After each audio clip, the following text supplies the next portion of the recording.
বৰাক উপত্যকাত উচ্চ ন্যায়ালয়ৰ বিচাৰপীঠ স্থাপনৰ দাবীত আন্দোলন আৰু অধিক শক্তিশালী কৰাৰ উদ্দেশ্যে আজি শিলচৰৰ একে চন্দ আইন মহাবিদ্যালয়ত এক সজাগতা সভাৰ আয়োজন কৰা হয়। সভাত উপস্থিত বিশিষ্ট অধিবক্তা আৰু ন্যায়িক ব্যক্তিসকলে এই দাবীৰ যুক্তি সাধাৰণ জনতাৰ সন্মুখত দাঙি ধৰি আন্দোলনক গণ আন্দোলনৰ ৰূপ দিবলৈ আহ্বান জনায়। etc. The people cannot move to High Court.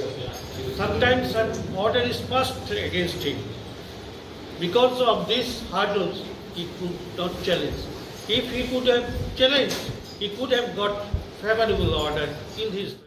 তো আজকে আমাদের একেচন্দ ল কলেজে একটা হাইকোর্ট বেঞ্চের জন্য পার্মানেন্ট হাইকোর্ট বেঞ্চের জন্য একটা অ্যাওয়ারনেস ক্যাম্প হয়েছে, যেটার জন্য এটা হলে কি কি সুবিধা এখানে মানুষের হবে। যেহেতু বরাকভ্যালির থেকে গুয়াহাটি হাইকোর্টের ডিস্টেন্সটা প্রচুর বেশি, যেটা আজকে যেরকম ডিসকাস হয়েছে যে বৃষ্টির দিনে আমাদের খুব কষ্ট হয়ে যায় এখানে মানুষরা গিয়ে এখানে করতে, যেরকম এটাতে আপনার ইকোনমিক্যালি অনেক প্রবলেম হয়, ডিস্টেন্সে একটা ব্যাপার থাকে, বা ওই যে ক্লায়েন্টের সব ডেটে গিয়ে প্রেজেন্ট থাকতে হয়, এটা একটা বহুত বড় প্রবলেম। তো এটার জন্য আমাদের এখানে যদি জিনিসটা হয়, it is not only about the law fraternity, it's about every people of Barak Valley including Dima Hasao ডিস্ট্রিক্টেরও খুবই সুবিধা হবে যে এখানে যদি একটা সুইটেবল প্লেসে আমাদের বরাকভ্যালি যদি একটা হাইকোর্ট বেঞ্চ পার্মানেন্ট হয়ে যায়, এটা খুবই ইফেক্টিভ হবে প্রতিটা মানুষের জন্য, each and every section of পিপলের জন্য এটা খুব সুবিধা হবে। Thank you.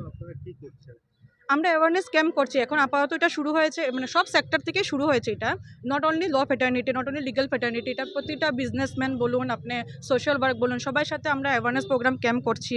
আরও ক্যাম্প হবে কিছু, সেদিন রিসেন্টলি আসাম ইউনিভার্সিটিতে একটা হয়েছে, এখন একেচন্দ ল কলেজে একটা হয়েছে, জিসি কলেজে একটা হয়েছে। এখন আমরা আরও ক্যাম্প করবো, আরও এনজিওস নিয়ে, আরও নর্মাল যারা পিপল, যাদের অনেক মানুষ এরকম আছে যাদের লর ব্যাপারে এতটা আইডিয়া নেই, ওরা হয়তো বুঝতে পারছে না। অনেক মানুষ এটাও বলছে যে হাইকোর্ট বেঞ্চ হলে পরে তো অ্যাডভোকেটসদের লাভ হবে। ইটস নট লাইক দ্যাট, এটা প্রতিটা মানুষের জন্য, স্পেসিফিক্যালি ইকোনমিক্যালি উইকার সেকশন যারা আছে তাদের জন্য এটা খুবই ইফেক্টিভ। এই জিনিসটা খুব ইফেক্টিভ হবে হলে এটা পার্মানেন্ট হাইকোর্ট। বা এটা আজকের থেকে নট অনলি, এটা যে রিসেন্ট শুরু হয়েছে 1987 থেকে এটা প্রসিডিং চলছে, তো হোপফুলি এবার হয়ে যাবে। এটা অনেকটা প্রসেস আগিয়েছে, এখন আমরা চাই যেন এটা তাড়াতাড়ি হয়ে যায়, যেন সবারই সুবিধা হয়।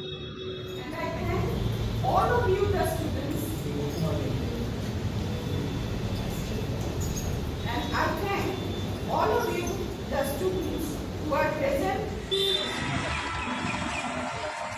মাথা ঠান্ডা হয়ে গেল। আমার